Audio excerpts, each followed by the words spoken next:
اللہ تعالیٰ نے والدین کے بڑے حقوق رکھے ہیں، بچوں کے بھی حقوق ہیں، ہر ایک کے حقوق ہیں، میاں بیوی کے بھی اللہ تعالیٰ نے ایک دوسرے پر بہت زیادہ حقوق رکھے۔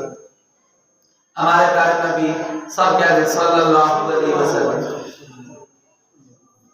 اپنی ازواج مطہرات کے ساتھ، اپنی بیویوں کے ساتھ بہت اچھا سلوک کرتے تھے، بہت اچھے اخلاق سے پیش آتے۔ ایک دفعہ سفر میں جا رہے تھے تو صحابہ اکرام کا لشکر بھی ساتھ تھا۔ صحابہ کو حضور نے فرمایا کہ تم آگے نکل جاؤ۔ جب ان کا لشکر آگے چلا گیا اور نظروں سے اوجھل ہو گیا تو نبی علیہ السلام نے اما عائشہ صدیقہ رضی اللہ تعالی عنہا کو فرمایا کہ عائشہ آج کیا ہم دوڑ نہ لگا لیں؟ تو اما عائشہ فرمانے لگی جیسے آپ کی مرضی ہے، تو آخر دوڑ لگائی۔ تو ایسے ہوا کہ اما عائشہ صدیقہ رضی اللہ تعالی عنہا آگے نکل گئی، حضور پیچھے رہ گئے۔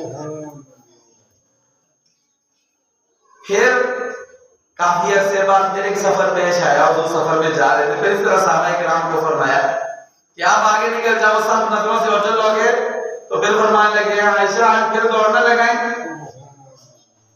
دیکھیں ہم میں سے کون ایسی کر سکتے ہیں؟ ہم میں سے جو نمازی ہوگا، پرہیزگار ہوگا، نمازی نہ بھی ہو وہ بھی کہے گا یار مجھے شرم آتی۔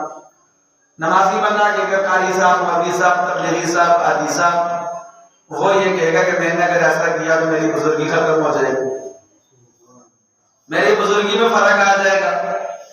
لیکن یہ دونوں جہانوں کے نبی ہیں، امام الانبیاء ہیں۔ فرماتے ہیں عائشہ آج پھر نہ دوڑ لگائیں؟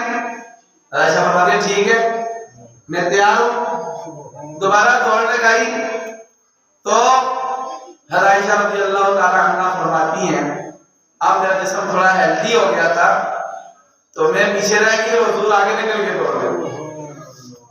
جب حضور آگے نکلے تو حضور نے فرمایا عائشہ ہاتھی بدل کا، یہ جو آج میں جیتا ہوں نا یہ اس کے بدلے میں ہو گیا، مصطفیٰ تمہاری تبتم جیتی تھی، آج میں جیت گیا ہوں، دونوں